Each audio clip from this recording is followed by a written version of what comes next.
বিশেষ অতিথি হিসাবে উপস্থিত রয়েছেন বাংলাদেশ জামাত ইসলামী সেক্রেটারি জেনারেল অধ্যাপক রিয়াজুল পরোয়ার, বাংলাদেশ খেলাফত মজলিস এনসিপি সহ বিভিন্ন সংগঠনের জেলা নগর নেতৃবৃন্দ, সাংবাদিক বন্ধুগণ, সর্বস্তরের ভাইরা, ইসলামী আন্দোলন বাংলাদেশ কি চায় জাতির কাছে স্পষ্ট হয়ে গেছে। এক কথায় ইসলাম দেশ মানবতার কল্যাণে ইসলামী আন্দোলন বাংলাদেশকে দেশে রাজনীতি করে। ইসলামী আন্দোলন বাংলাদেশ মজলুম জনতার মুখপাত্র। ইসলামী আন্দোলন বাংলাদেশ নির্যাতিত জনগোষ্ঠীর মুখপাত্র। ইসলামী আন্দোলন বাংলাদেশ অধিকার বঞ্চিত মানুষের মুখপাত্র। এই কারণেই ইসলামী আন্দোলন বাংলাদেশ যখন দেখে মানুষ নির্যাতিত হচ্ছে, সাথে সাথে প্রতিবাদ করতে ময়দানে নেমে আসে। আমরা এতটুকু বুঝি, এদেশের ব্যবসায়ী মহল নিরাপদে ব্যবসা করবে, তাদের কেউ বাধা দিবে না, বিঘ্নতা সৃষ্টি করবে না, তাদের কাছে চাঁদা চাবে না। কিন্তু যখনই দেখি আমার ব্যবসায়ী ভাইয়েরা চাঁদার কারণে অতিষ্ঠ হয়ে গেছেন, ইসলামী আন্দোলন বাংলাদেশ তখন চুপচাপ বসে থাকতে পারে না। ইসলামী আন্দোলন বাংলাদেশ যখন দেখে রিক্সাওয়ালারা রিক্সা চালাবে, ভ্যানওয়ালা ভ্যান চালাবে, মাঝি নৌকা চালাবে নির্বিঘ্নভাবে, কিন্তু একদল মানুষ তাদেরকে বিঘ্নতা সৃষ্টি করে, চাঁদা চায়, ইসলামী আন্দোলন বাংলাদেশ তখন আর চুপচাপ বসে থাকতে পারে না।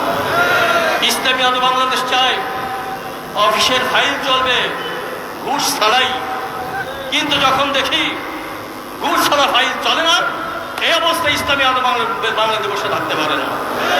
আমার ভাইয়েরা, এদেশের খেতে খাওয়া মানুষ, তারা বিলাসবহুল গাড়ি বাড়ি চায় না, চায় তাদের অধিকার মোটা ভাত মোটা কাপড়ে জিন্দিগি যাপন করতে। কিন্তু একদল মানুষ তারা এদেরকে শোষণ করে নিজেরা বিলাসবহুল বাড়ি গাড়ি করবে, আর তারা সাধারণ মানুষ কষ্ট পাবে, নির্যাতনের শিকার হবে, হয়রানির শিকার হবে, অধিকার বঞ্চিত হবে। এই অবস্থায় আমরা চুপচাপ বসে থাকতে পারি না। আমার ভাইয়ের জন্য আমরা বলেছি যে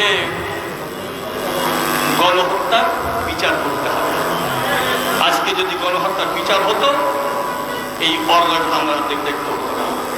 কেন বিচার হচ্ছে না জানি না। আমরা চাই এমন একটা রাষ্ট্র কায়েম হোক, এমন একটা সমাজ ব্যবস্থা কায়েম হোক যেখানে খুনি সাহস পাবে না খুন করতে। এই গণহত্যার বিচার যদি না হয়, আবারও অনেক পায়ের খোল খালি হতে পারে। এই দৃশ্য আমরা দেশে দেখতে চাই না। আমরা চেয়েছিলাম মৌলিক সংস্কার। মৌলিক সংস্কার না হলে কি আপনারা দেখেছেন আজকে প্রত্যেকটা রন্ধে রন্ধে যেভাবে অন্যায়, জুলুম, অত্যাচার, চাঁদাবাজি, খুন খারাপি, রাহাজানি যেভাবে চলছে, যদি সত্যিকারের সংস্কার হতো, বিশেষ করে পুলিশ, বিচার বিভাগ, প্রশাসন সংস্কারের আওতা না হতো, এই অবস্থা দেখতে হতো না। এই জন্য সংস্কারের কথা বলেছি। আর কি বলেছি, সুষ্ঠু একটা নির্বাচন দিতে হবে, পিয়ার পদ্ধতিতে। কি হবে তাহলে? কালো টাকা সরাসরি থাকবে না, পেশি শক্তির প্রভাব থাকবে না। কিন্তু এই বিষয় মানতে কেন একদল আপত্তি করে আমাদের বুঝে আসে না। মানুষ চাচ্ছে একটা বিকল্প ব্যবস্থা, বিকল্প অবস্থা। যে সিস্টেমে নির্বাচন চলছিল, এই নির্বাচনের মাধ্যমে স্বৈরাচার তৈরি হয়, তাদের এক নায়কতন্ত্র কায়েমের মাধ্যমে দেশের মানুষকে ধীরে ধীরে তারা নিষ্পেষণ করে। এই অবস্থা আমরা দেখতে চাই না।